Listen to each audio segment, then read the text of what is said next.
Two, one, one, two.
Ladies and gentlemen, please take your seats. Ladies and gentlemen, please take your seats.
Two.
Welcome. Welcome.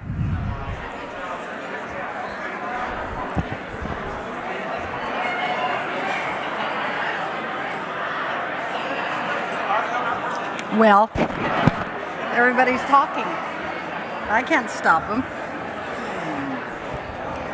No, it's on. Okay, everybody. Welcome. Rashad, sit down. There we go. Thank you very much. I didn't have that tool. Welcome, everybody. I'm Lynn Woolsey, the President of Americans for Democratic Action.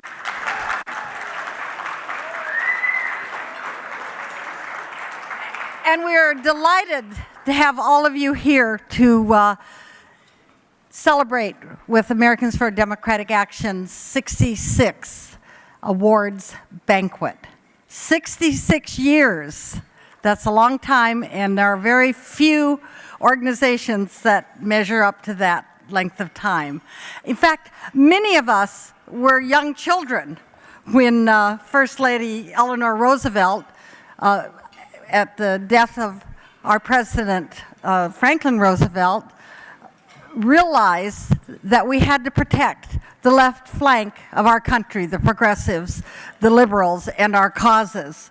So she is the visionary for Americans for Democratic Action.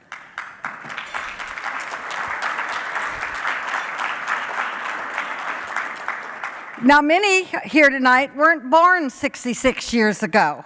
And I'd like you to raise your hands to show us that we actually have young people here tonight also. Thank you for being here. John Conyers, for sure, he raised his hand. He needed to. But what you have to know, all of you young ones, you have to know that you are the future of our country. And we're depending on you to pick up the mantle and go from here and follow in Eleanor's footsteps. I thank all of you for being here tonight. I thank you for being with us to honor three amazing people. Senator Tom Harkin,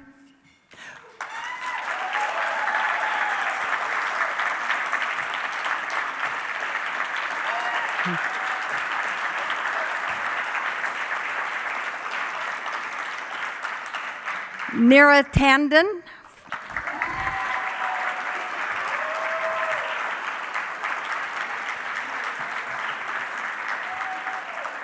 and Rashad Robinson.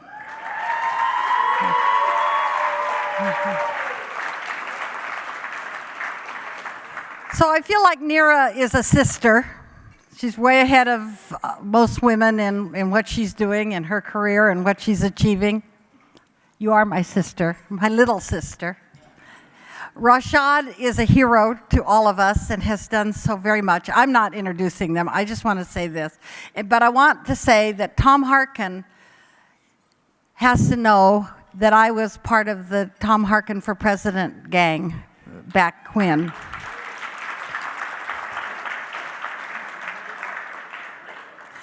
And ADA is proud to work with all of you in this room. I mean, you are the ones that make it possible for us to carry out our goals and work in concert with you with your goals. And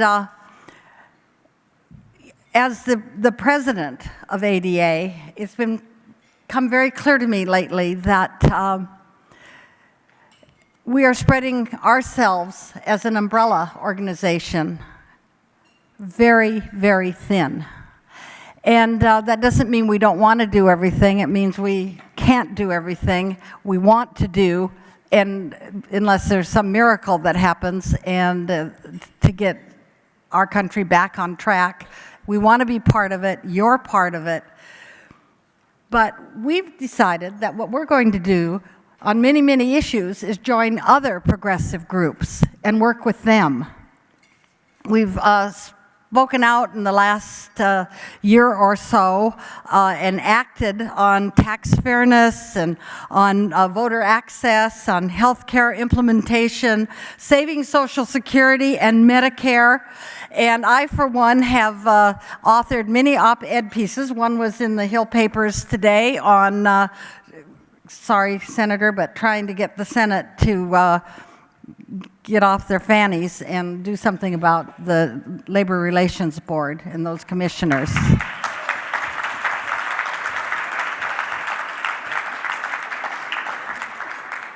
So under the leadership of Don Kusler, our executive director, Don, and the leadership of Jim Clark, the president of the executive board. Where are you, Jim? Where is he? There he is, way over there. And the amazing board of directors that make up the think tank for ADA.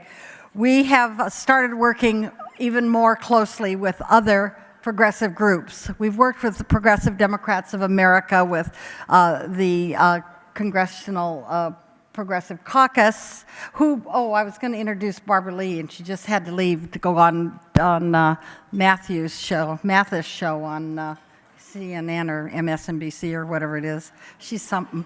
Anyway, she was here. John Conyers is here.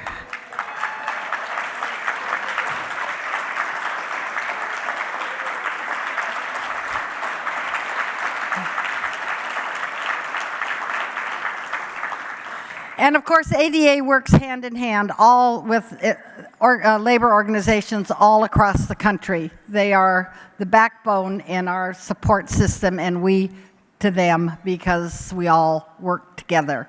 And ADA is going to remain an umbrella organization.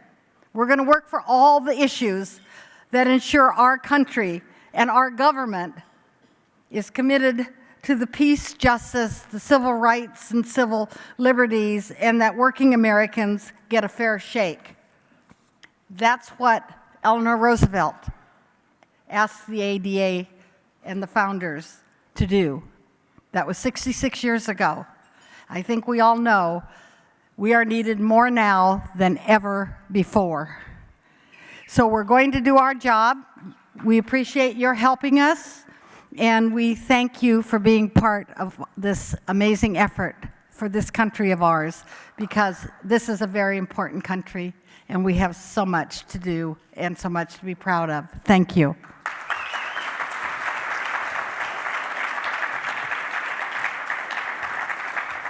So now will you all stand with me and pledge allegiance to our flag?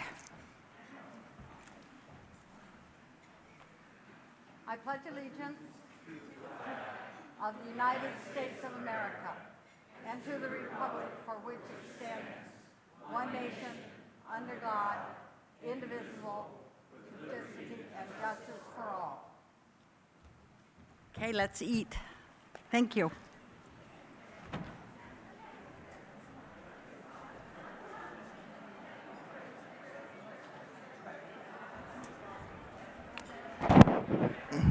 Hello.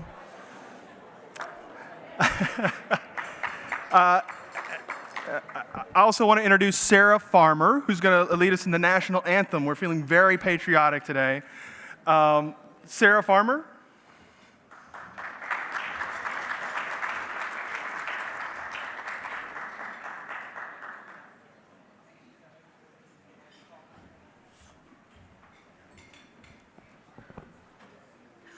Oh, say, can you see by the dawn's early light what so proudly we hailed at the twilight's last gleaming, whose broad stripes and bright stars through the perilous fight, o'er the ramparts we watched, were so gallantly streaming, and the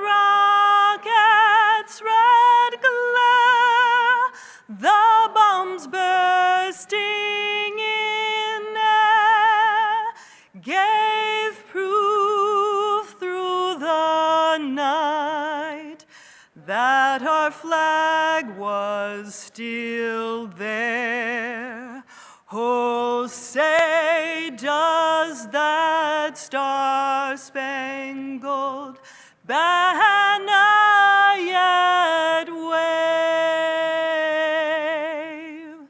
o'er the land of the free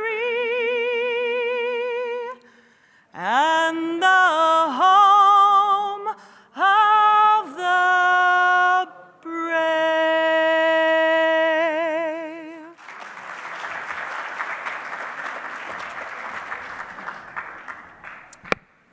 Thank you, Sarah.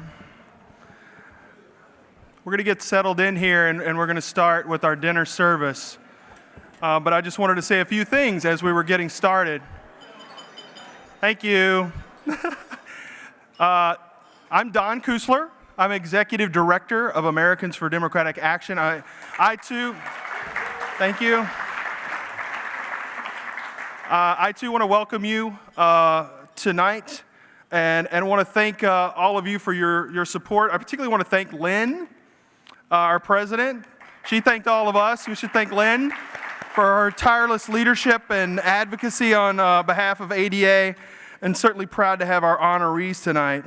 I also want to thank Chris Massicott, who helped head our banquet committee. Thank you, Chris. And I also want to thank our staff, Karen, Renee, Karen and Renee and Will Rice, and our interns, Alex and Kelsey, who made this event and make our daily, make what we do every day possible. And of course, all of our sponsors and all of you activists for your support. Because I want you to know that without your support, ADA wouldn't be able to do what we do and fight the good fight that Lynn was talking about. You know, your support is allowing ADA really to go about our mission of expanding the progressive political landscape. And it's that support that in just the last 9 months has allowed us to take on 3 new states and add those new states to our network. So we're now in, we're now in Delaware and Indiana, and just this week we're going to be starting in Illinois. And without your support, we wouldn't be able to do that. And so I wanted you to know that. Our Master of Ceremonies, progressive strategist and commentator Karl Frisch, is going to kick off the festivities shortly, but we're going to get going with dinner here, and I hope that you have an enjoyable evening and we have some fun for you as well. Thank you.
Ladies and gentlemen, we're going to now begin the program. Our Master of Ceremonies, Karl Frisch.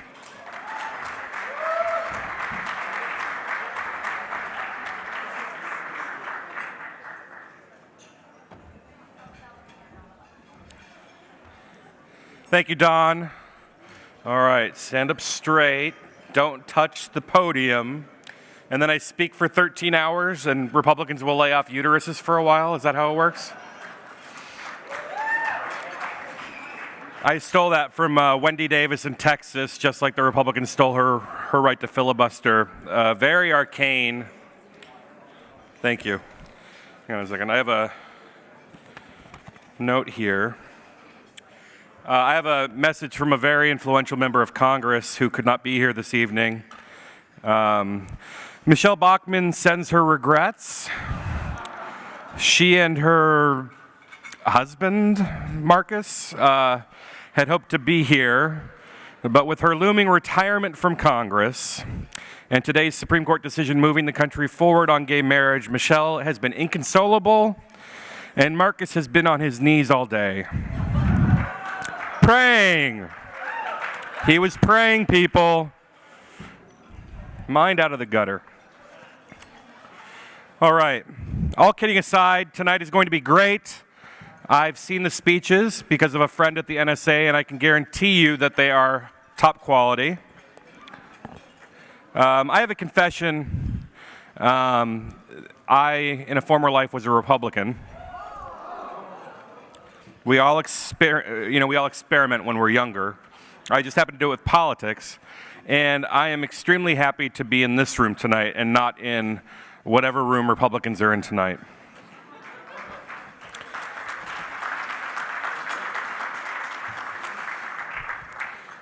I work at a consultancy called Bullfight Strategies here in Washington, D.C. My business partner, Eric Burns, is here, former president of Media Matters. And like Americans for Democratic Action, we are excited to be part of the fight for people. And I think if there could be a theme from what I'm going to say tonight, it's just that this is always about people. It occurred to me last night watching State Senator Wendy Davis try to filibuster right-wing attempts to end a woman's right to choose in Texas.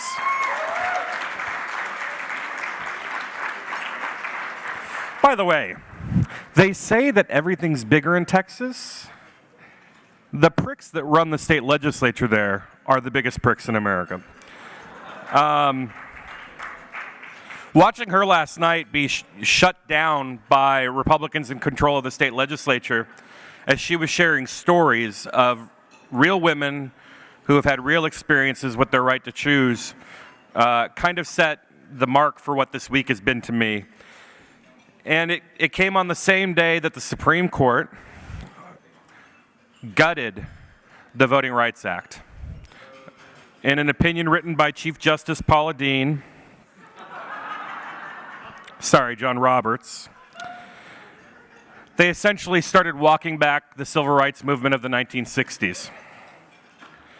And it's groups like the ADA that are there to fight back when these kinds of things happen. And that's why you being here is so important. And then today, bright and early, I was over at the Supreme Court waiting and waiting and waiting. It feels like I've been waiting my entire life for those decisions. At about 10 o'clock in the morning, there was probably 1,000 people out front of the Supreme Court. And it got eerily quiet. And then little pockets of people would start applauding as they heard the news about DOMA, because not everybody had cell phone reception. And to see the Supreme Court do something for the LGBT, I'm a gay man. I mean, yes, I'm a gay man, and the current Republican Party thinks about gay sex more than I do. They're preoccupied with it. But in the last 5 years, the federal government has made some big steps. I mean, when Barack Obama signed the hate crimes bill, that was the first time the federal government ever stood up for gay people. The very first time the federal government ever said that LGBT people deserve to be protected.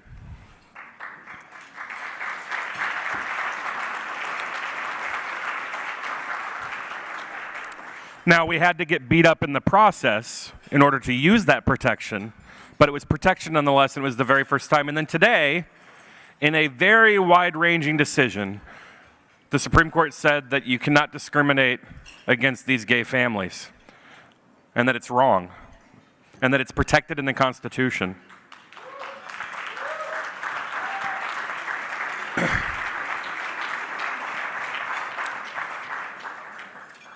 So when I think about the ADA and all the work that it's done over the decades and what it is going to continue to do, I think it all comes back to people, whether they're LGBT people who today have more rights, today than they did yesterday, or whether it's the struggle continuing for the Voting Rights Act and the need for Congress to fix what the Supreme Court has broken, whether it's a woman's right to choose and standing up in these states where Republicans are, the Republican Party 2.0 no longer talks about abortion BS that we keep hearing in the media as they continue to try and roll things back. We need groups like the ADA to stand up and fight back. And with that, I'm going to introduce Richard Trumka. He's the president of the AFL-CIO. He's going to be introducing Senator Tom Harkin, and I have a quick story about both of them, or that relates to both of them. Tom Harkin is my favorite senator, and in part because when I was 24 years old, I was working on Howard Dean's campaign for president, and we were in some place called Makokata, Iowa, on this bus tour. The senator was on this bus with us. It was probably about 1 o'clock in the morning, and we pulled over at our hotel, and there was a diner across the street, and there was about 6 of us from the campaign, the senator, a staffer of the senator, and a few reporters at this diner across the street from the hotel we were staying in that night, a couple nights before the caucus. And I'm young, so I'm not talking to senators. And this older guy that was on the campaign turns around holding a shot of tequila and says, "Senator, would you like a shot of tequila?" And Senator Harkin dropped his spoon into his soup bowl, and I thought he was going to get angry. I didn't know him. And he said, "What kind?" And then he sat there talking to a bunch of young campaign people for an hour or two. But this is really late at night, busy day on the campaign trail, another busy day. Senators don't have to spend that kind of time with young kids who are spending their time working on campaigns. But it was nice to see that he did that. And it's particularly great to see that President Trumka is introducing him. I wouldn't be at this podium if it wasn't for labor unions. My father was a labor organizer for the Sheriff's Department in Los Angeles County when I wasn't even born. This is in the 1960s. And the only reason that we had a middle-class life was because of labor. My dad is extremely conservative. He's a gun nut. He was in a Herman Cain campaign video. And he hates Ronald Reagan, and he supports the union movement. And he's still extremely conservative because he knows that none of the kids would have gotten an education. There were 4 of us. They wouldn't have owned a home. They wouldn't have been able to afford a car payment, and none of us would have gone to college without labor.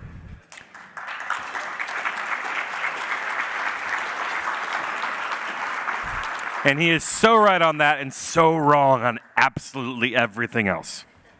But it gives me great pride and honor to introduce President Richard Trumka.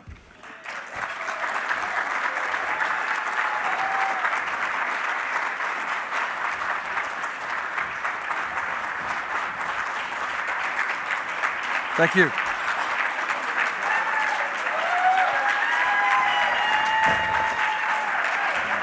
Thank you. Thank you. Before I get the honor of introducing my old friend Tom Harkin, I want to congratulate Nira and Richard for very, very well-deserved honors that you're getting tonight. And I just want to say a word about ADA. Look, back in the 60s when the Democratic Party in some ways was beginning to lose its soul and its heart, it was the ADA that grabbed a hold of it and became the conscience of the progressive movement. pushing conservative Democrats to actually be more progressive. And ADA was led back at that time by a guy by the name of Joe Rao. And Joe was really a hero to those of us in the mine workers that are here.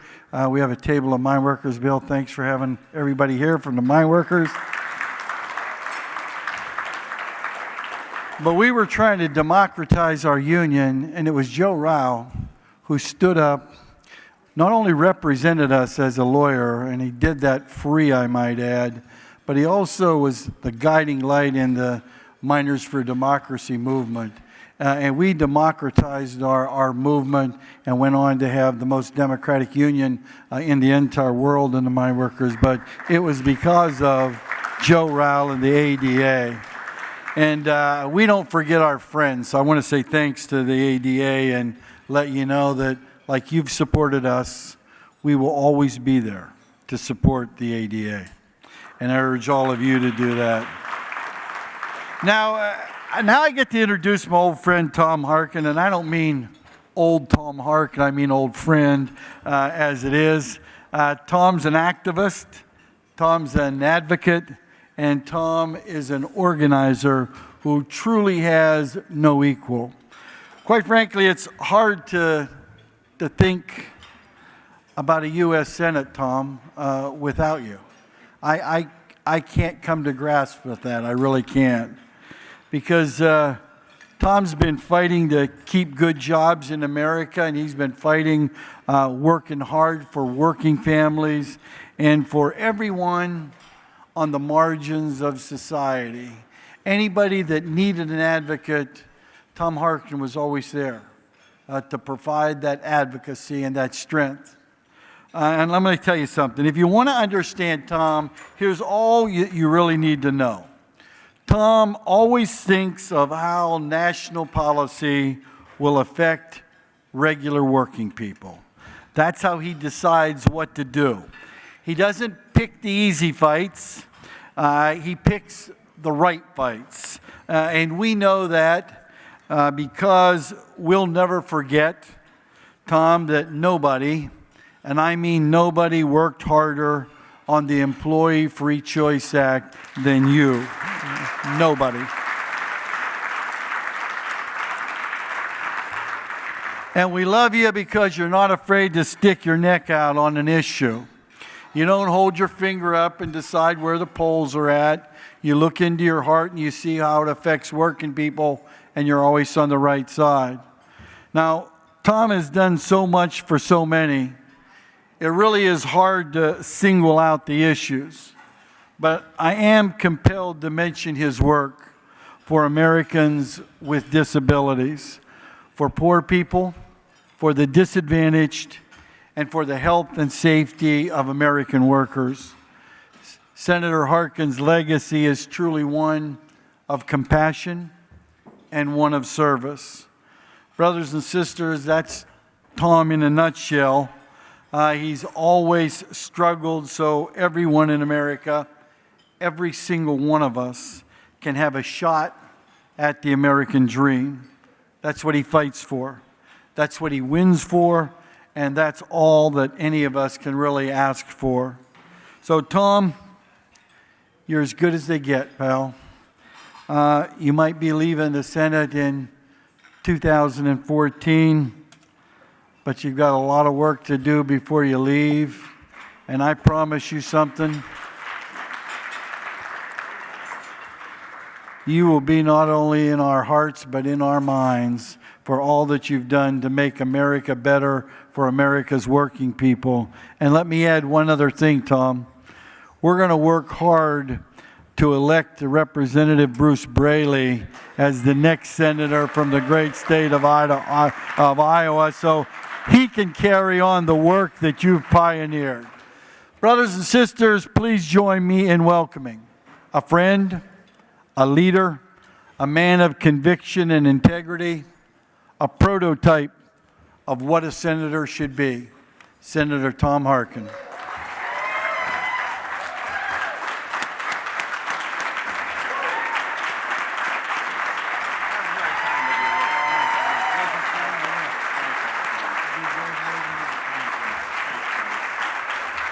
Thank you. Hey, Ed. Bill Samuels. Is there anything that could be better than being in a room full of good, dedicated liberals like the ADA? I can't think of anything better than that. I can't think of anything better than that. Rich Trumka, thank you very much for those generous words. Thank you for your terrific leadership of American labor, and not only those in organized labor, but all working people in America. What I've always admired about Rich Trumka is that he is a smart, effective fighter and true to his roots. As you know, his dad spent 44 years working in the coal mines. Rich spent 7 years in the mines. He just told me that tonight, I didn't know this, that his dad was still alive when he was sworn in as president of the United Mine Workers. Isn't that something? That is a wonderful story. So we've always had this great relationship because my dad, I'll have more to say about that in a minute, my dad spent over 20 years working in coal mines. I've won a lot of drinks at bars, by the way. When especially at a bar with miners, mine workers, by asking them who, where'd that great mine leader, John L. Lewis, that guy that led the mine workers and organized them, and where'd he come from anyway? Oh, they'd say Pennsylvania and West Virginia. And I'd say, well, I'll tell you what, I'll bet you a drink you're wrong. Well, they'd bet me. And I had to point out that John L. Lewis was from the state of Iowa and led the mine workers from the state of Iowa. So I won a lot of drinks there. Well, what Rich Trumka's experience teaches us is that working people need each other. It teaches you that solidarity isn't an abstraction. It's a difference between life and death and what kind of society we have. People ask me a lot of times what I'm proud of in my tenure in the Congress, which is now 39 years, be 40 years next year.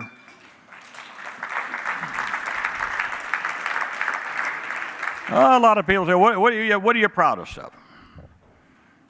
I said two things. Two things. Rich mentioned one, my authorship and leader and getting the Americans with Disabilities Act through and into law.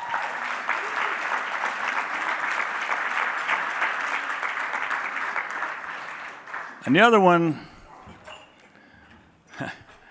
sometimes people wonder what I mean, but I said the other one is over all those years, having represented a so-called right to work for less state, having been a congressman for 10 years in the most Republican conservative district in the state of Iowa, having a colleague of mine that was sworn in the same day I was in January of 1975 and is still there, totally antithetical to everything in labor. Through all of that, what I'm proud of is I have a 94% pro-labor voting record for all those years in the United States Congress.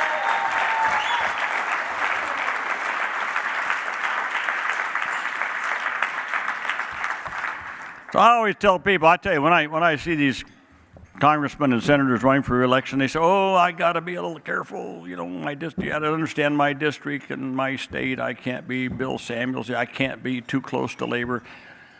When they tell me that, I say, you're talking to the wrong person, buddy. I've been there. You can stick up for labor. You can stand up for the rights of working people, and you can win re-election because that's where most of the people are in this country, in the United States. So, Rich, I just want to thank you for your fighting spirit and your great leadership.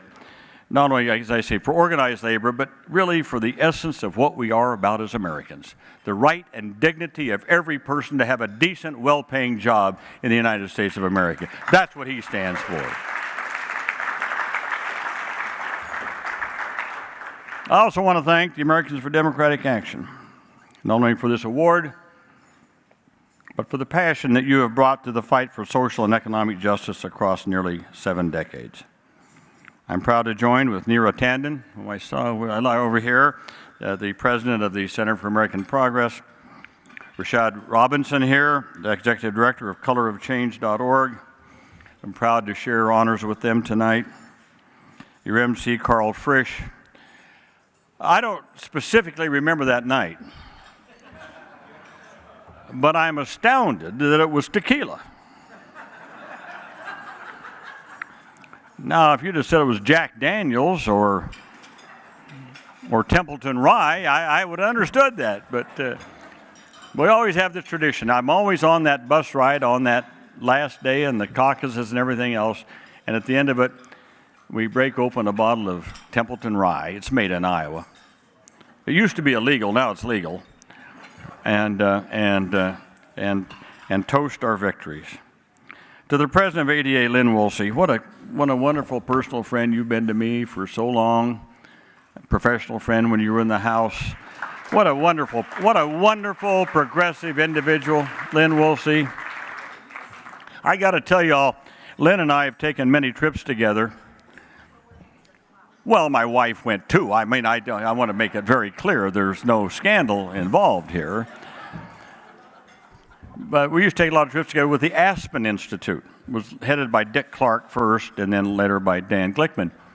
And they're great trips. We go off and we spend a week and discuss really important topics, and they're very intense sessions on very topical subjects of the day.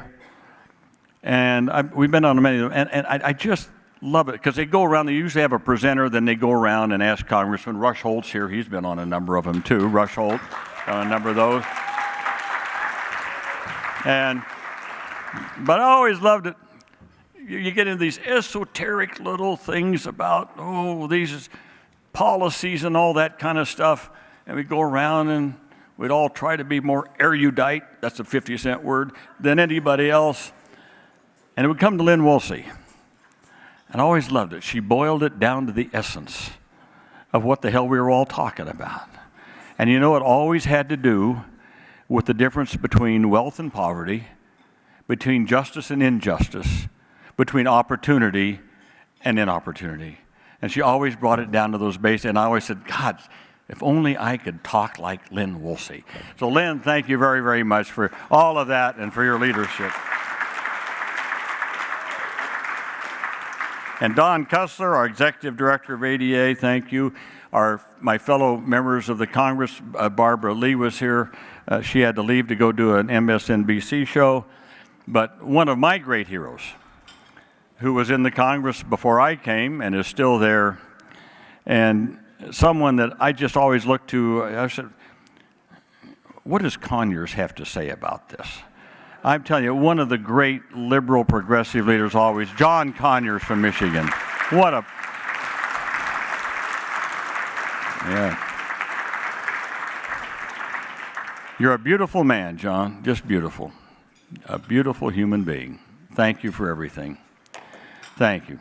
John, and Rush Holt, we've taken a lot of these trips together too, on Aspen trips and stuff like that. Another one of our great progressive leaders in the House who really understands, again, the science of things.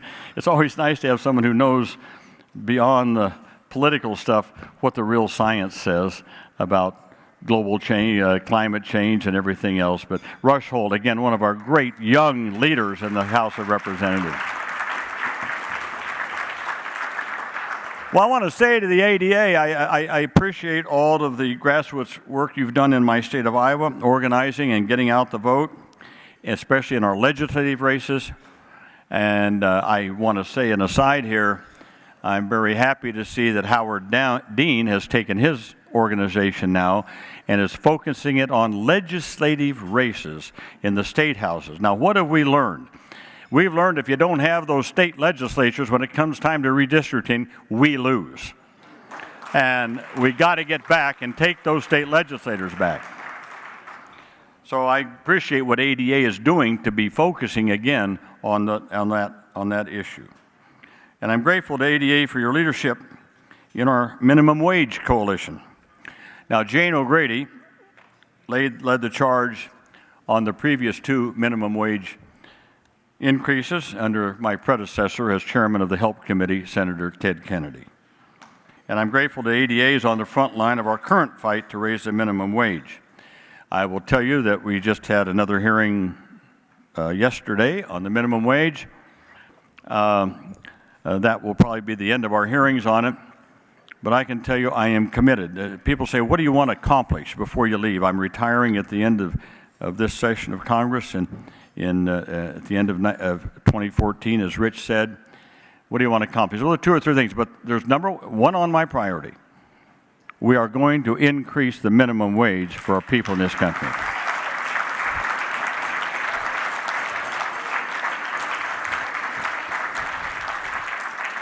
And so we're going to roll it out, folks. I'm going to get it up probably in late July. We'll probably have it on the floor of the Senate sometime this fall. But we're not going to backtrack on this. We're not going to back down on this. It's been too long, and it's time to do 2 things. Basically, raise the minimum wage. Do you realize that the minimum wage since 1968 has lost 1/3 of its purchasing power?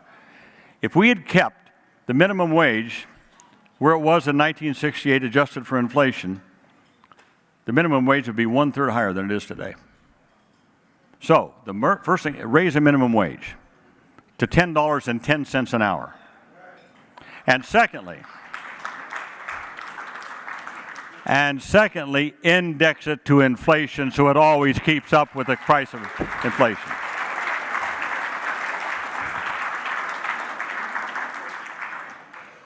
Hey, and it's a special honor to receive a public service award named for Frances Perkins.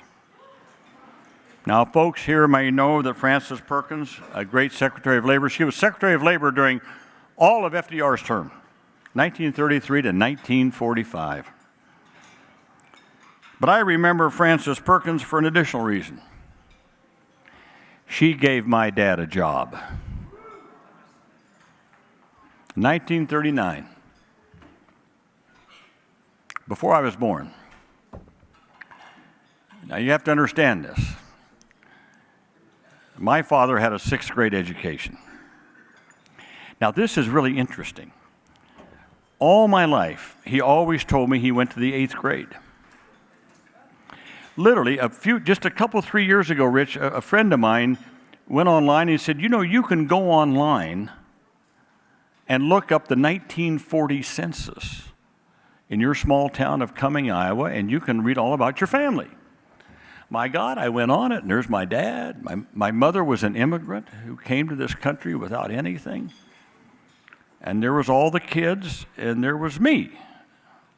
I was 1 year old. And then it had your dad's, your mom's, it had my dad's education, and it said 6th grade. I said, well, hell, my old man always told me he went to the 8th grade. My old brother said, yeah, he was Irish. He bragged a lot.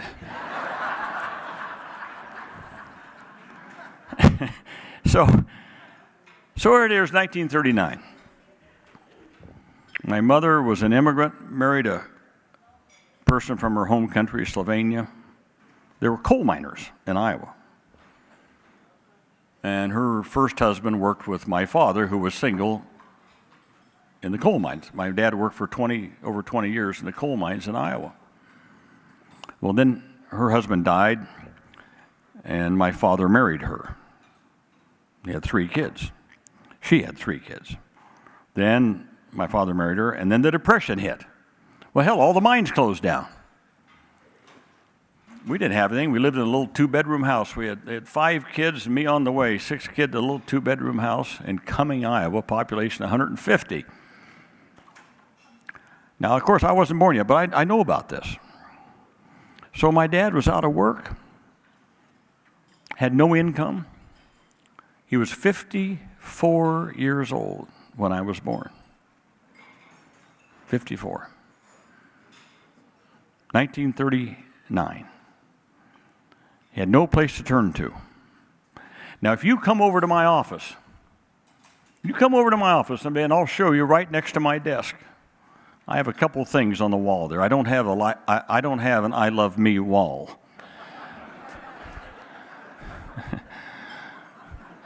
But what I do have is I have a picture of my mother's birthplace in Slovenia, where she lived till she was age 21. I happened to be able to see it before it was all torn down. It had a dirt floor. She lived in a house with a dirt floor until she was 21. The other thing I have next to that is my father's WPA card. It was dated July the 19th, 1939. I was born November 19th, 1939. So it's just, 4 or 5 months before I was born. And it's a card to report to work at once as a laborer, $40.13 a month. I often wonder what would have happened to my family if that had not happened. What would have happened? They had no other money. They had no stocks or bonds or anything like that. But he got a job. And Franklin Roosevelt and Francis Perkins gave him dignity, and they gave him work, and he kept his family together. Is that too much to ask of government? That we help those on the bottom who want a stake in our society, who want to enter the middle class? I tell you,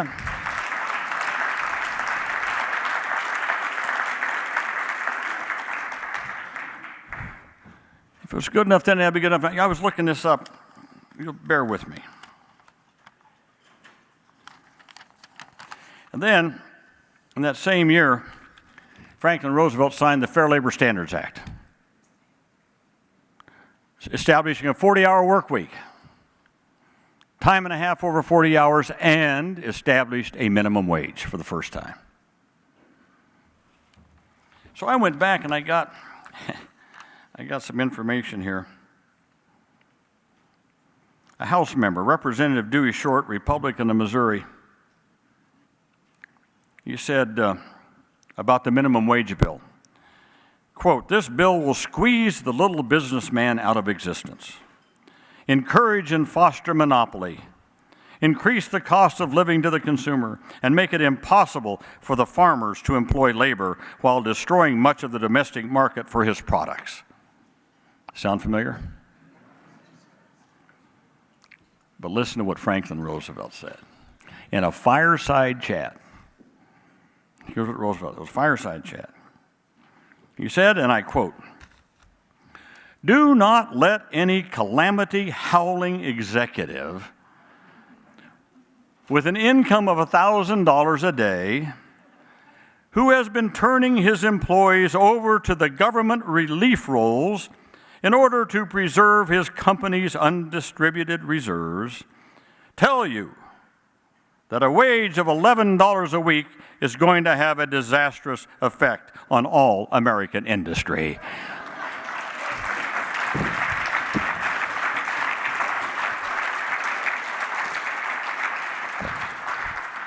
John, why the hell can't we get a president speaking like that again? You know, that's what we need. I tried. I tried. But that's what we need. That's what we need. Well, I got off my notes here. But you know, what was most important, not that it so much it gave my father a job that was important, it gave him hope. It gave him hope to live for another day, that somehow he would provide for his family and that his kids would be okay. Years later, here's what Frances Perkins said. She said, "What was the New Deal anyhow?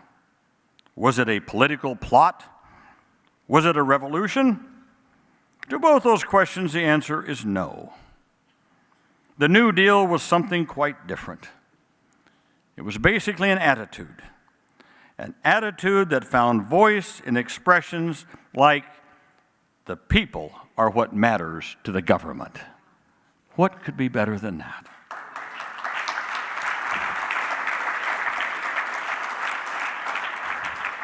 And then she said, a government should aim to give all the people under its jurisdictions the best possible life. That's what our government ought to be about today. Now, Rich has heard me tell this many times before. Some of you have. I've always believed in this image of a ladder of opportunity. A ladder where you can climb up that ladder. You can become part of the middle class.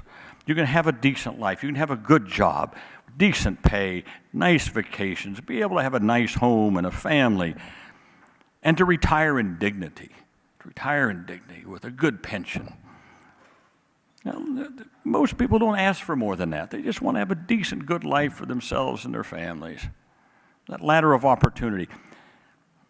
And I've always believed that, you know, that when you make it to the top, and you make it to the top, and I make it to the top, the primary responsibility of government is to make sure we leave the ladder down for others to climb to.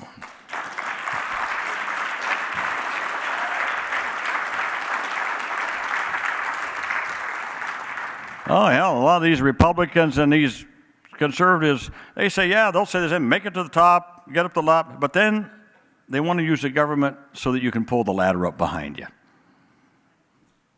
Well, what the hell? In the last, since 2009, as my friend Bernie Sanders keeps pointing out, since 2009, all of the recovery, all of the income earned since 2009 has gone to the top 20% of income earners in America. What the hell? What about that ladder of opportunity for the other people? Huh? What about getting them jobs too? Well, that's what I mean. The primary responsibility of government. And that's to put the rungs on that ladder. That's to put the rungs on that ladder. Things like maternal and child health care programs, and Head Start programs, and early child support programs,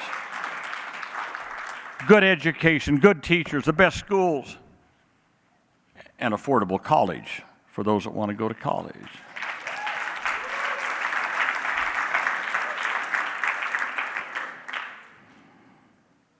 Well, almost 30 years ago, well, it's been 23 now, we looked around America and we said, you know, there are some people that no matter how hard they try, cannot climb that ladder of success. No matter how hard they try, they can't climb it. And that was people with disabilities. They couldn't climb that ladder. So we passed legislation.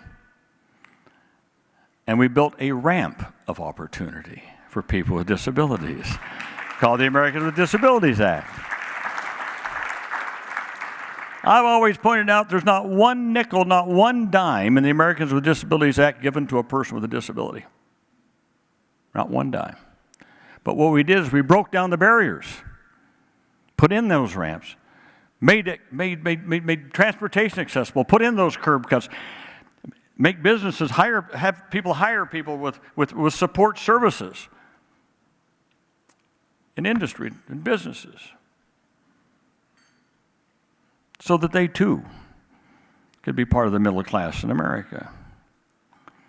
And so to me, the New Deal, Frances Perkins, I guess I got off on that because this award is named after her. Because she had that vision that that's what government's supposed to do, folks. The government's not there just to protect the wealthy and to ensure that we can have more and more and keep more and more. It's there to make society fair for all, to recognize that there is dignity in work. Dignity in work. My God, yesterday we're having this hearing on the minimum wage. I couldn't believe it. We had this one conservative guy and the Republicans were going on about how they had an example. Rich, they had an example where he thought he would be really cute. He was from the Heritage Foundation. He thought he'd be cute. He had the example of a woman in Des Moines, Iowa, who's not working, who's on welfare, and goes to work at the minimum wage, $7.25 an hour. Now, she's making more by being, but if we raise it from $7.25 to $10.10, she will lose money because she will lose all those wonderful benefits like food stamps and child care support and all that. She'll lose it. And I said, wait, time out. I said, wait a second. You're saying that it's good that she gets all these food stamps, huh? Well, then explain to me why it is that on the House, the Republicans wanted to cut food stamps by $20 billion over the next 10 years. You know, you're either here or there. Plus, I said, you're missing one important thing. First of all, I found that his numbers were wrong. So you're missing one important thing. It's called the dignity of work. It's being able to go to a job every day and have that dignity of a job. No person in America should ever go to work every day, work all day, work all year, and make less than the poverty wage. No American should ever have to suffer that.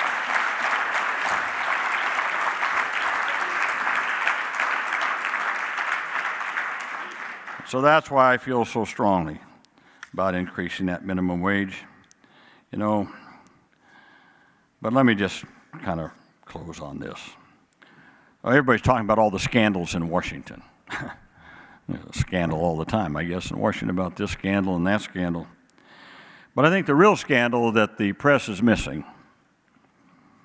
is this scandal, that one of our two great national parties no longer accepts the essential and legitimate role of government in maintaining a ladder of opportunity for our people.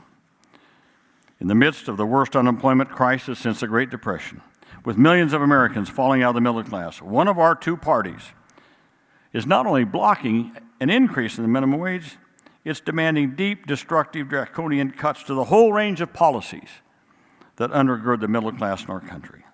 Everything from public education to health care, job training, medical research, infrastructure investment. I'm privileged to chair the HELP Committee, the Health, Education, Labor, and Pensions Committee, and to chair the Appropriations Committee that funds health and education, labor, and pensions.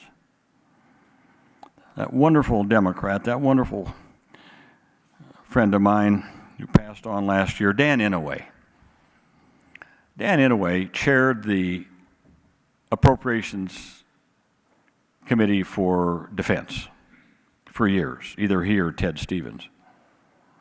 And so I've been chairing this subcommittee on health and education and labor, either as chair or ranking member since 1989, either me or Arlen Specter. So we were having a debate one time in appropriations about the funding for my bill.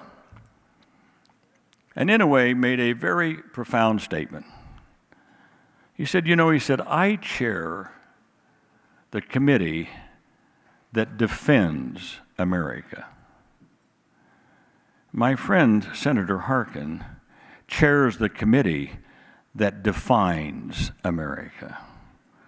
How we treat those with health care, how we treat those in education, how we support working people, how we provide pensions, how we do medical research to give people better hope in medical emergencies.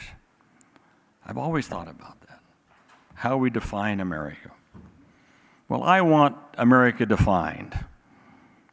I want America defined as a country that is generous.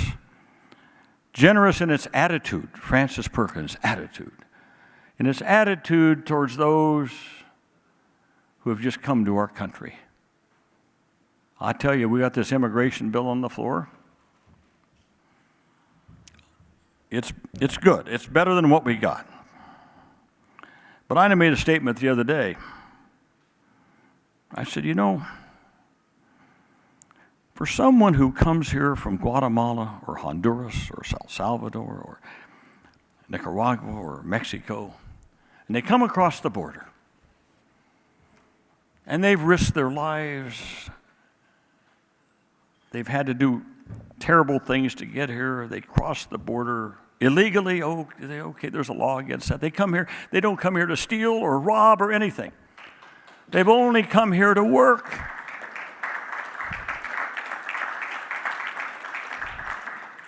Now, someone who comes here from that country and they break our laws, like they rob something or steal something, okay, that's fine. That's a crime. I do not believe, in the deepest part of my heart and soul, I do not believe it is a crime for someone to come here to work, to try to make a living, to take care of their children, and to take care of their families. That is not a crime.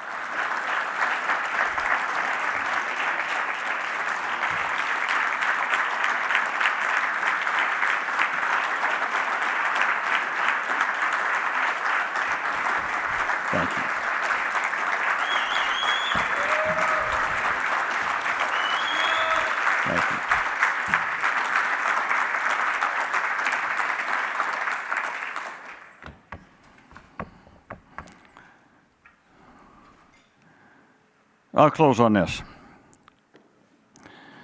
Former President Bush, the second Bush, that last one. I remember he made a statement once. He said, government can't give people hope. I always remember that. He said, government can't give people hope. I said, well, let's think about that. I'm not so certain he's right. I mean, you look back at the last 10 years or so, I'd say the government has given a lot of hope to Halliburton. They've given a lot of hope to the wealthiest in our society, a lot of hope to the defense industry, a lot of hope to the drug industry. See, it's not a question that government can give hope. It's really a question of who does the government give hope to. See, I think the government ought to be giving hope to working men and women in this country, to those new immigrants coming into this country, that they too can be a part of the middle class, that that ladder of opportunity or that ramp of opportunity is there for them. And this government will do anything, will fight for any cause, will stick up for any action that gives dignity to the lowest in our society. Anything that helps people at the bottom have that hope, and not just a false hope, but a real hope that they can achieve the American dream. Not the American dream of winning the lottery,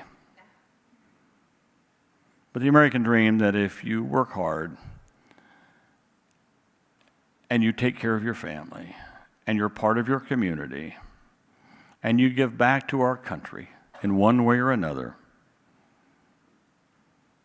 that you too will have the American dream of a middle class, that you'll have a good life, and that you'll be able to retire with dignity, and that your children can expect the same. To me, this is what our government has to be about. To me, this is what the Americans for Democratic Action have always stood for, have always fought for, a progressive, liberal vision of this country. And that's why I'm proud to accept your award tonight. Thank you.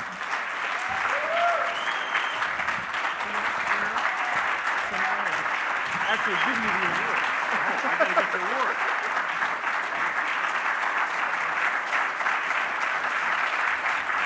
There we go.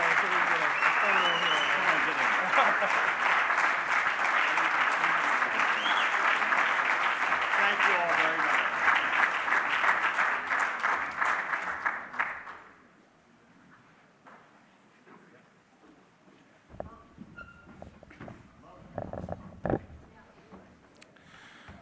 All right. Really quickly, Congresswoman Maxine Waters has joined us. Congresswoman.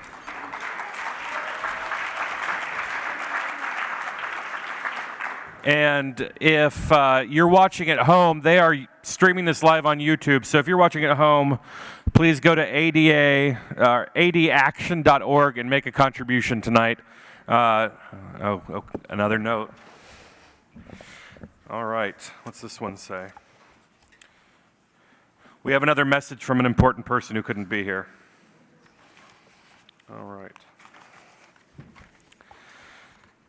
This one is from the Supreme Court conservatives. I guess Scalia, Roberts, Thomas, and Alito couldn't be here tonight. They say that they are so sorry they can't be here, but since they gutted the Voting Rights Act, they've been busy looking for additional ways to bend Reverend Dr. Martin Luther King Jr.'s long arc of the moral universe backwards in their next term. Which brings us to our next recipient. He's doing the opposite. I'm not saying he's bending it that way. I'm saying he's bending it in the right direction. Rashad Robinson is the executive director of Color of Change.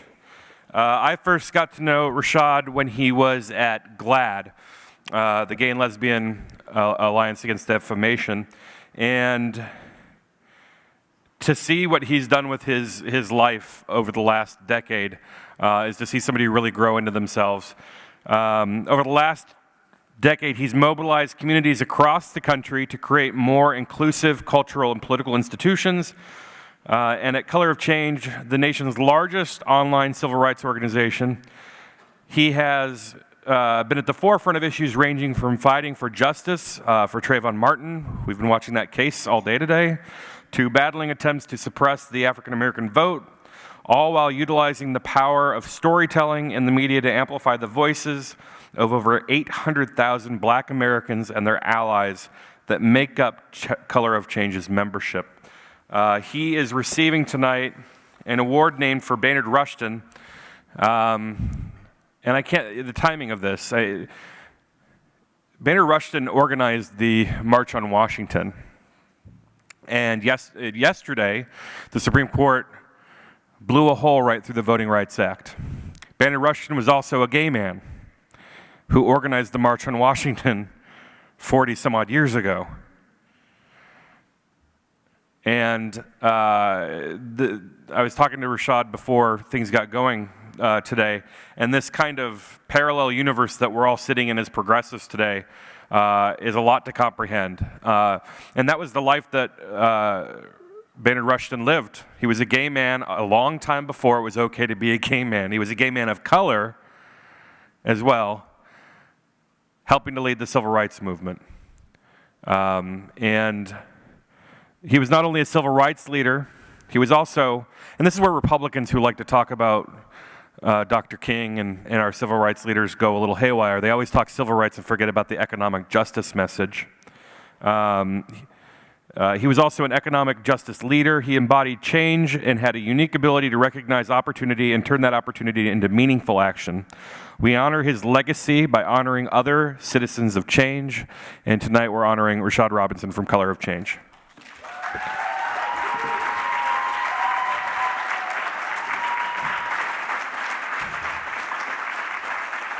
It's covered in tint, like,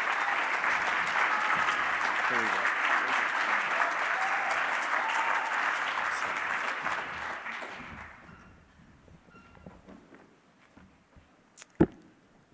Thank you, Karl.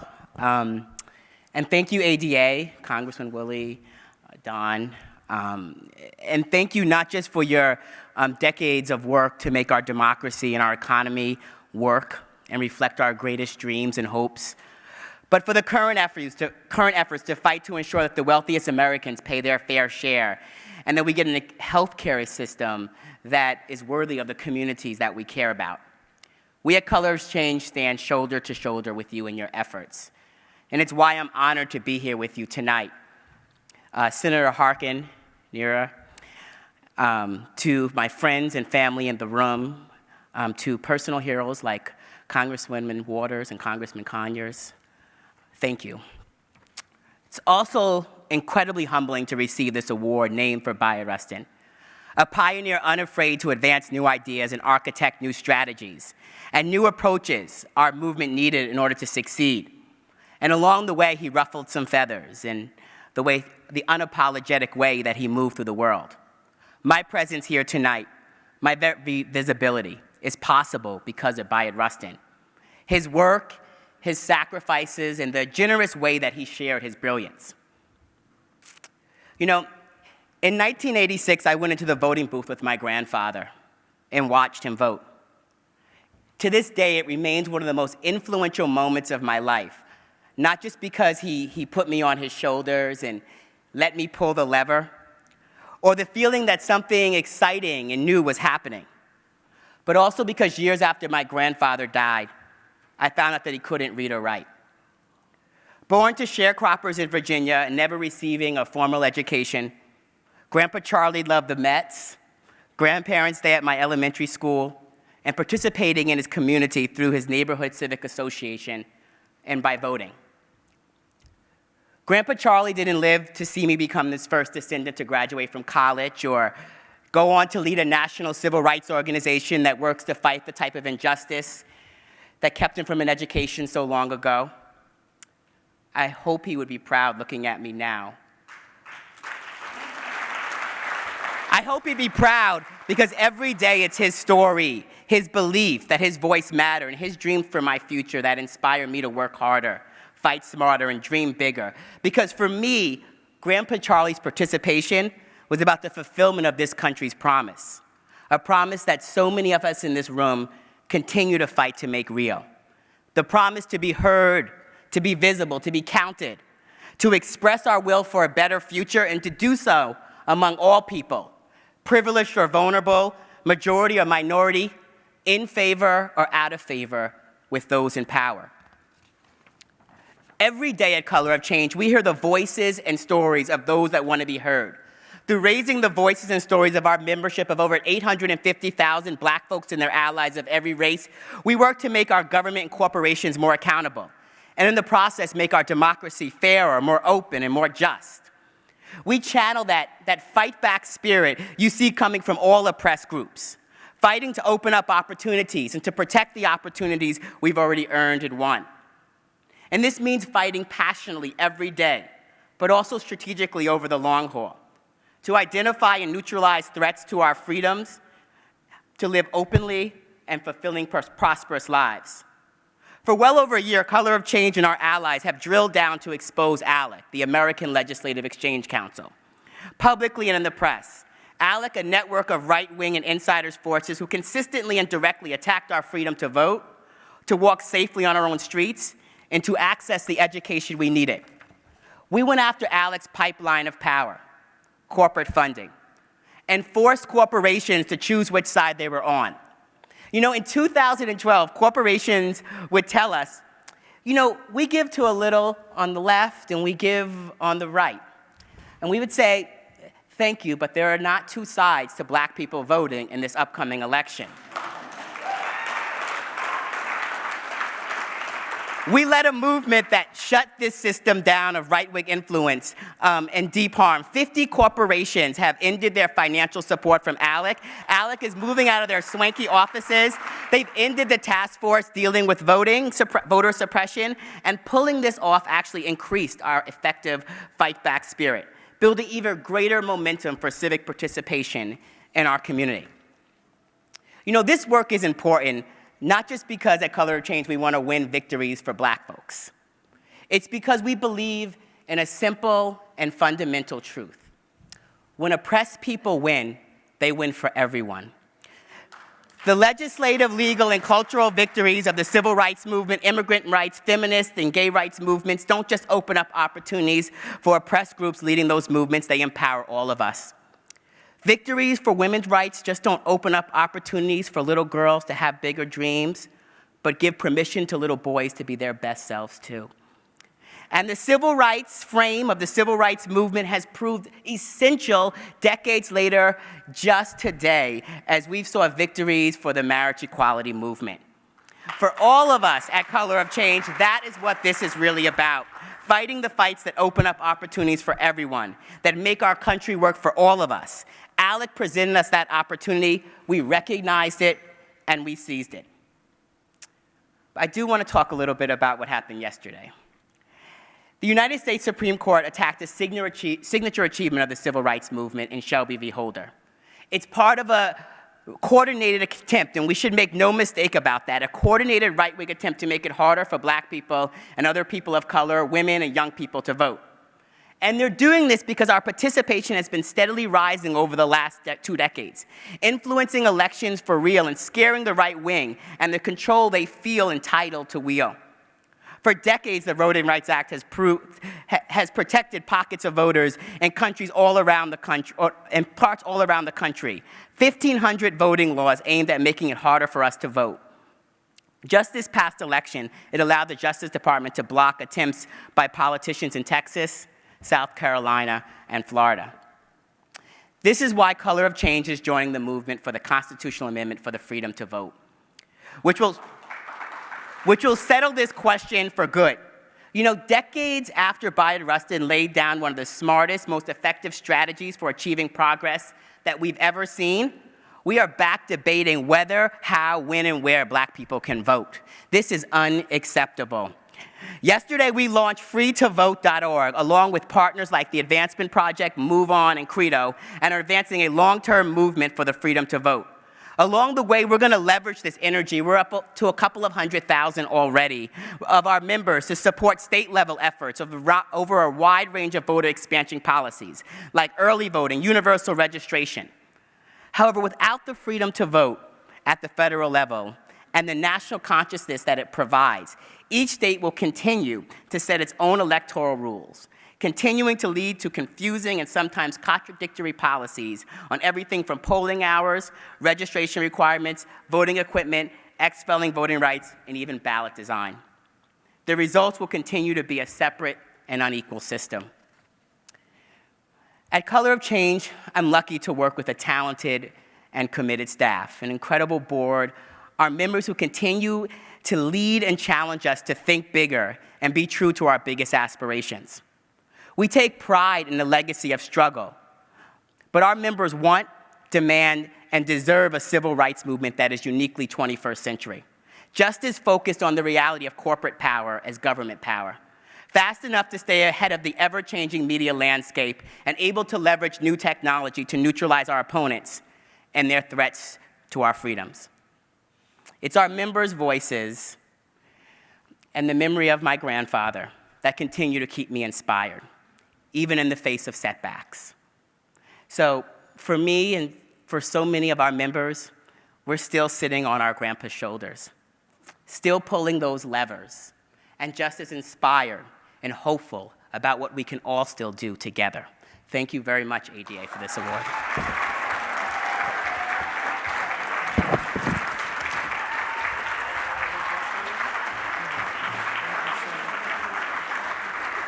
I can get the award out, huh?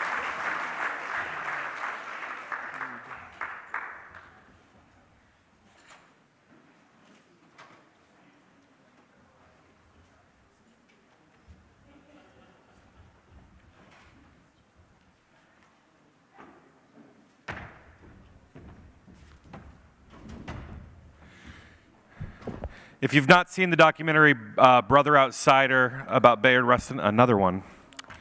All right, we have one more, I guess, important person from the conservative movement who could not be here tonight. Let's see here who it is. Senator Lindsey Graham couldn't be here this evening. Lifelong confirmed bachelor and sometime public servant Lindsey Graham regrets that he will not be able to attend tonight's festivities. His office sends word that he found out today's Supreme Court ruling. He found it deeply confusing and was unable to decide on a date for this evening because John McCain was not available. I guess they'll be seeing each other on the Sunday shows. All right. On everybody's table, there is a donation card. And it's so important. You've already given tonight by being here. It's so important that you give some more. Let me just give you an idea of what your contributions are worth. For $5,000, you can pay for 1 month of organizing in a key state. And you already heard Don talk about how ADA has expanded. Help them expand a little bit more. $2,500 will ensure that organizers have the materials they need to educate elected officials and voters. $1,500 will allow volunteers to have issue literature that they can give to voters and hand out. $1,000 will arm our volunteers with phones so that they can make advocacy calls. $500 will help give food to our organizers and volunteers as they phone bake and walk door to door. Even $250 or $100 today will pay for gas as we drive volunteers to take action and create change. So fill out those cards. Make sure you turn them in on your way out. We need to do what we can to help the ADA expand. If you're watching at home on YouTube, go to adaction.org and make a contribution today. Every single penny counts. And with that, let's move on to the final award for the evening. It is my honor to introduce Chuck Lovelace, another powerful labor leader who served as the Director of Federal Government Affairs at the American Federation of State, County, and Municipal Employees, AFSCME, since 1993. In this position, he represents AFSCME in the nation's capital on a wide variety of issues affecting state and local government and healthcare employees, and he will be introducing Center for American Progress's Neera Tanden.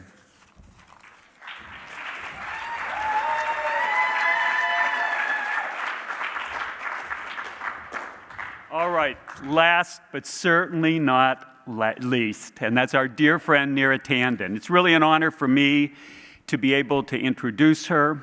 I think it is particularly appropriate that she is the recipient of the Win Newman Equality Award. Win Newman's son is with us tonight, Sandy Newman. I got to know Win just a little bit earlier in my career, but he was certainly one of the most passionate advocates for pay equality, for labor and civil rights, and as I said, I think Neera is certainly appropriately deserving of this. Let me just mention, because it's been a long night, just some of the details of Neera's really storied career here in Washington. For the last 25 years or so, she has worked for some of the most influential progressive political figures that this country has seen. She began work as a senior advisor to then First Lady Hillary Clinton. She then worked in the domestic policy shop in the Clinton White House.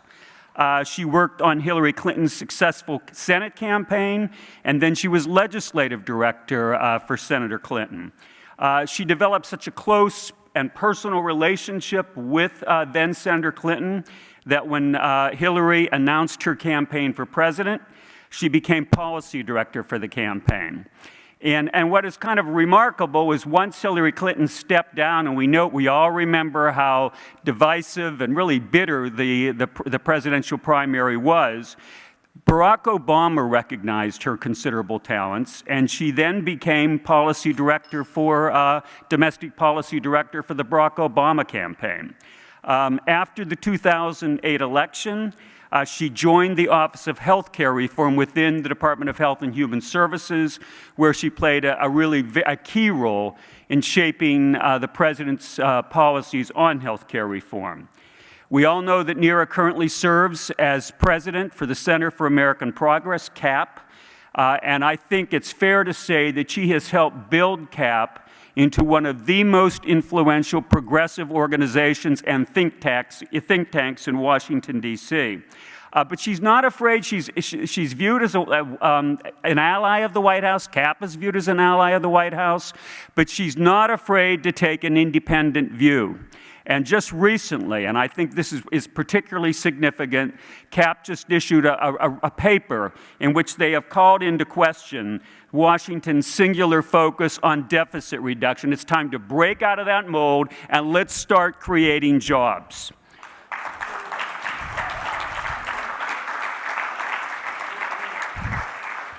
I have been fortunate to get to know Neera very well in the last couple years. We've worked together in some very protracted, difficult struggles over our nation's economic and fiscal policies.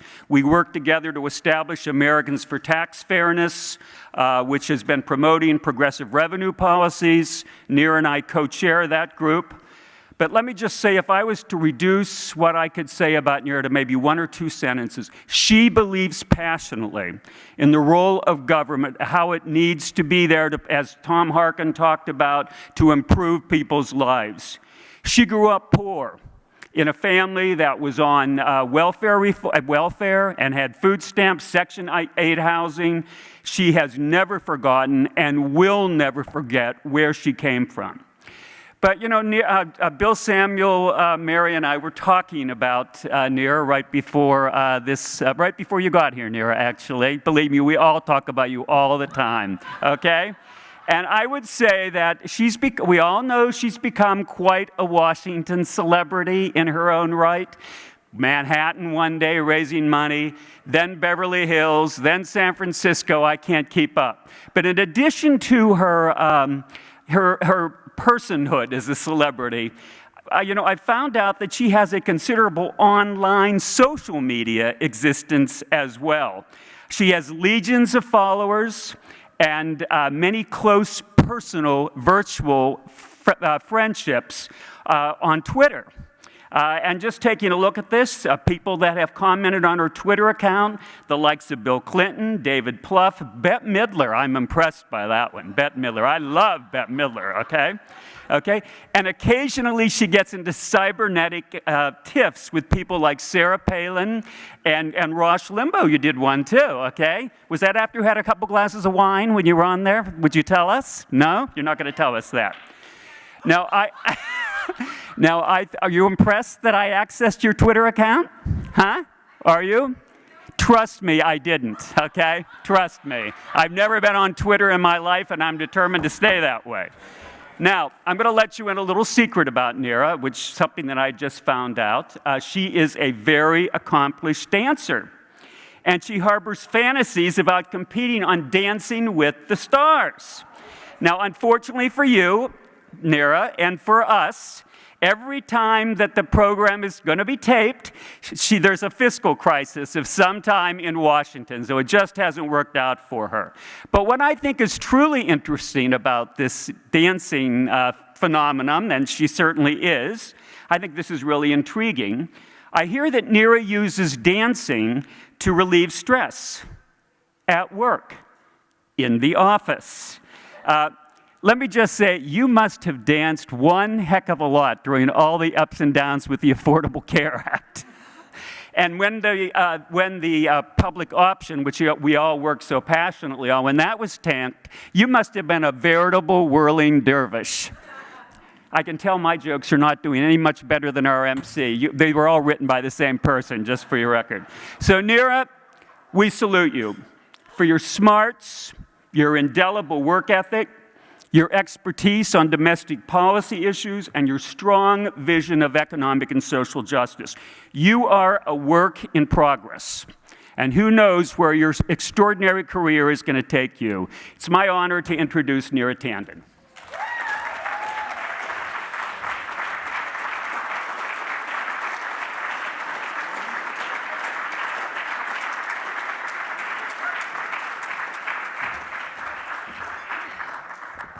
So I really want to thank my former friend, Chuck Lovelace. I said to Chuck, I hope your remarks are going to be okay. And he's like, oh yeah, they're going to be great. They're going to be great. And I said, well, if you have any sense that it's going to turn or move to a roast, just pull yourself back in. And apparently that part of the censoring didn't really happen. I don't think I've ever danced in my office, but I'm not going to PolitiFact any other part of your remarks. So really, let me just say, I realize that I am actually holding us between getting home at this point.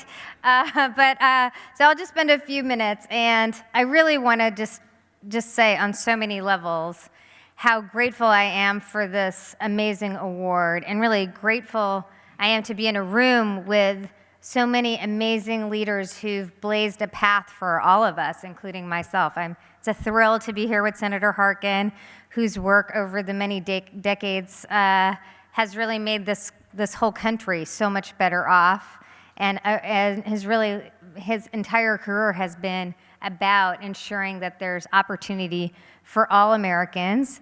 And it's great to be here with so many fantastic members of Congress and Rashid. We've worked together on so many different issues, and I applaud all of his achievements and accomplishments.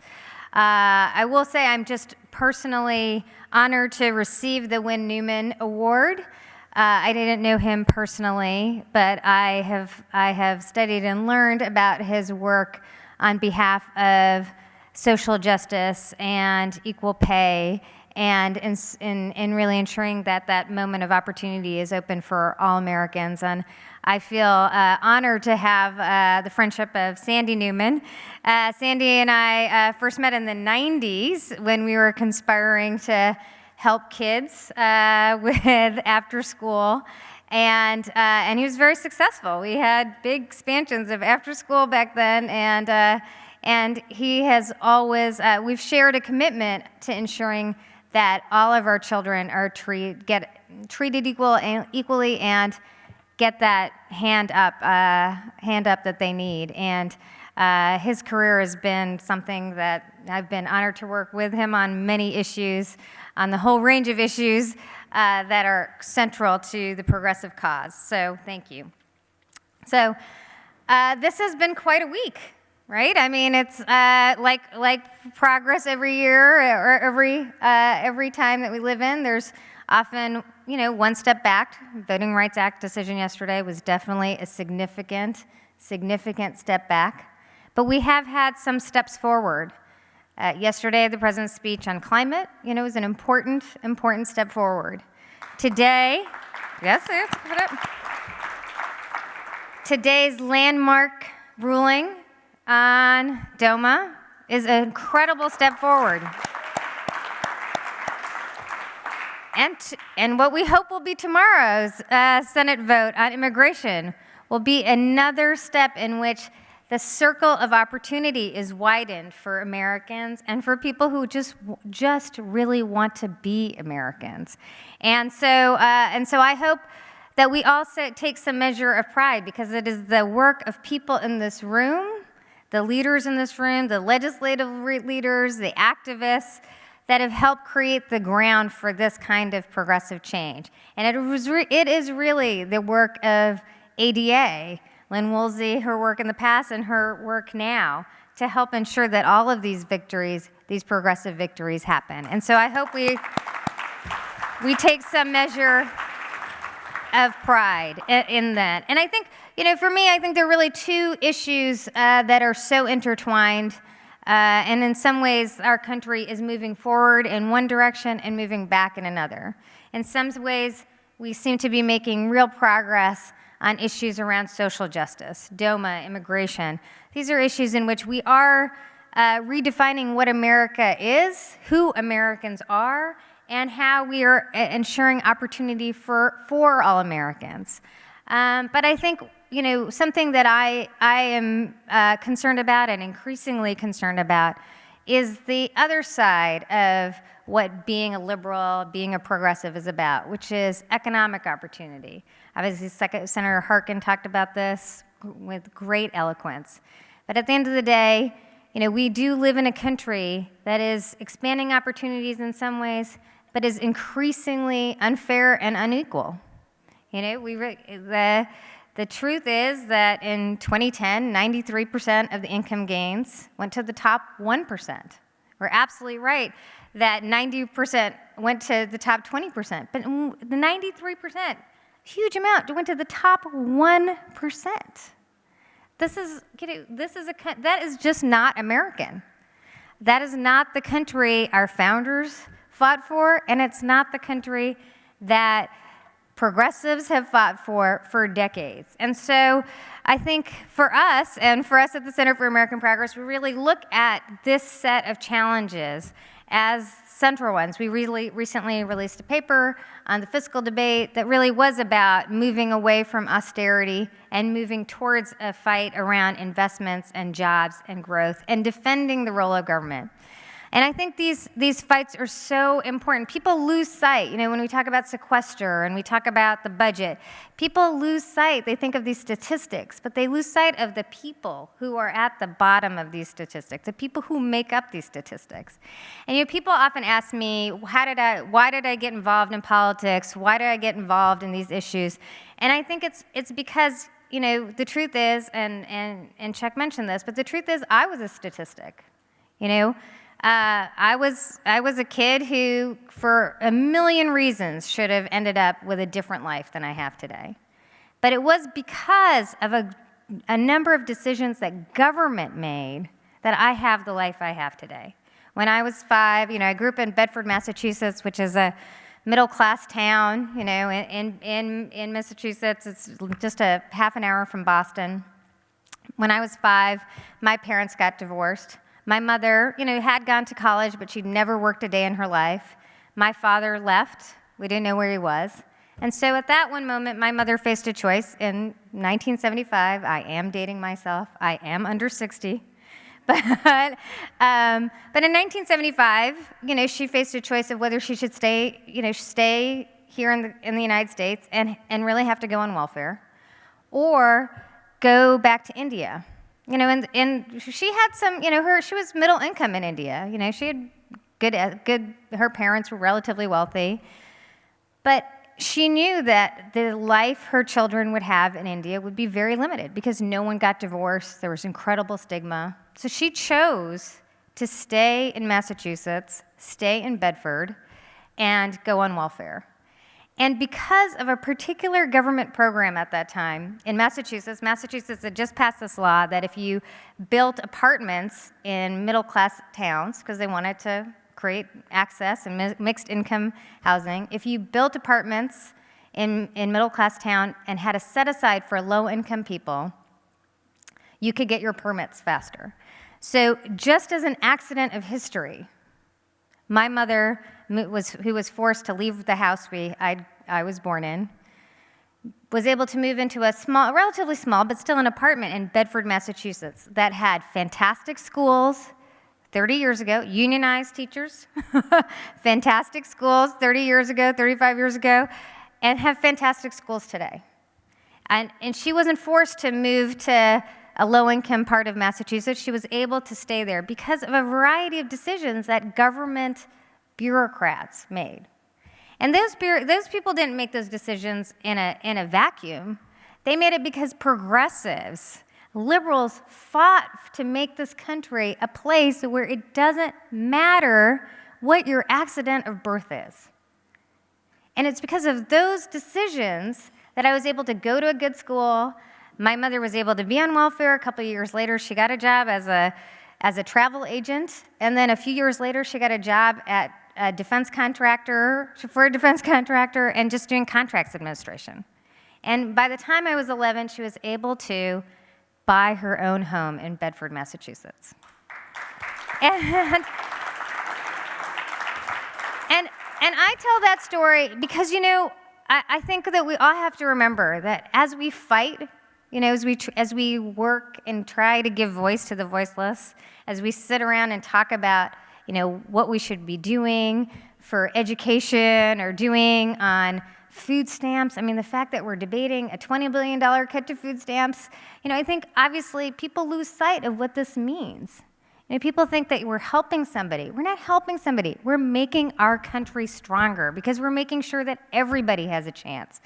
And so I really want to say thank you because my own success and the ability for me to do what I do is only because people both in this room and people who we represent and people whose shoulders we stand on, progressive leaders of the past, built a country that said no matter who you are or where you're from or who your parents are, you can contribute, you can do something.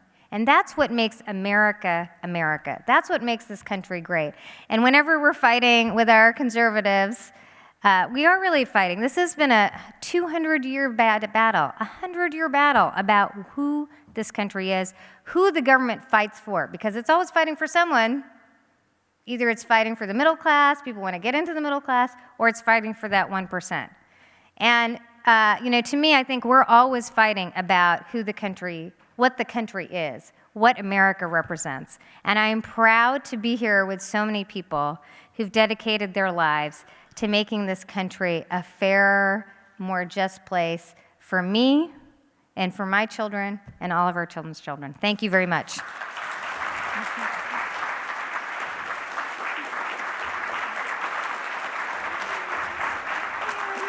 I can get this thing out of here. I should have pre-done this.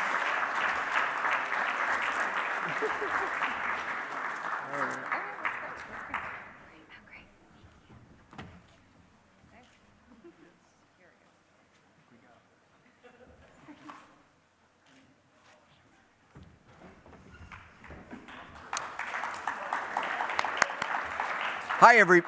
Hi, everybody. I'm Jim Clark. I'm the chair of the National Executive Committee, and I'm an unapologetic liberal. Yes. Congratulations to our awardees, to Rashid and Neera and Senator Harkin.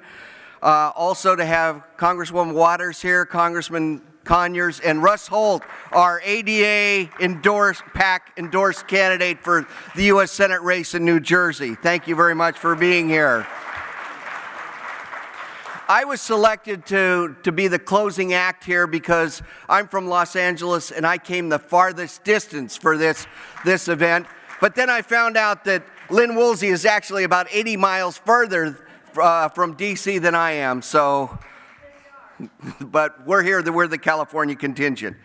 66 years for ADA. I always enjoy being at an event that's older than I am, and there's very few of them these days that I can go to. And I realize that I am the one person standing between you and the valet parking attendant, so I will try to be brief about this.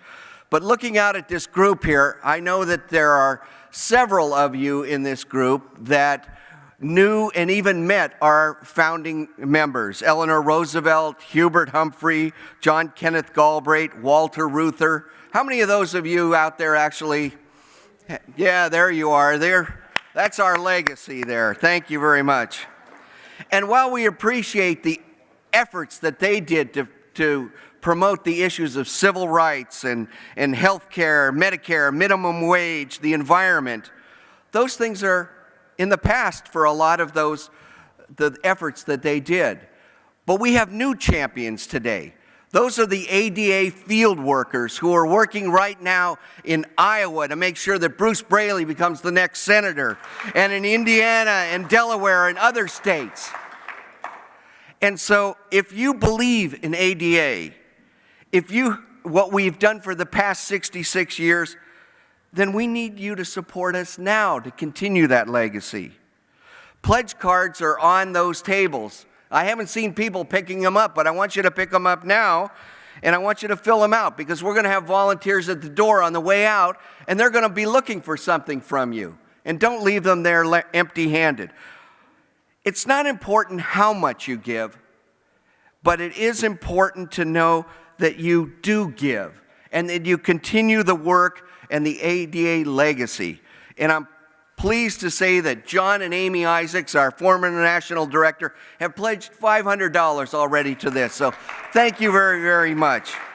So please, folks, on your way out, drive safely, walk safely, public transit safely, whatever you're doing. But take the time to fill out one of these cards and help us continue the work that we're doing and give them to the volunteers on the way out. Thank you very much for being here tonight.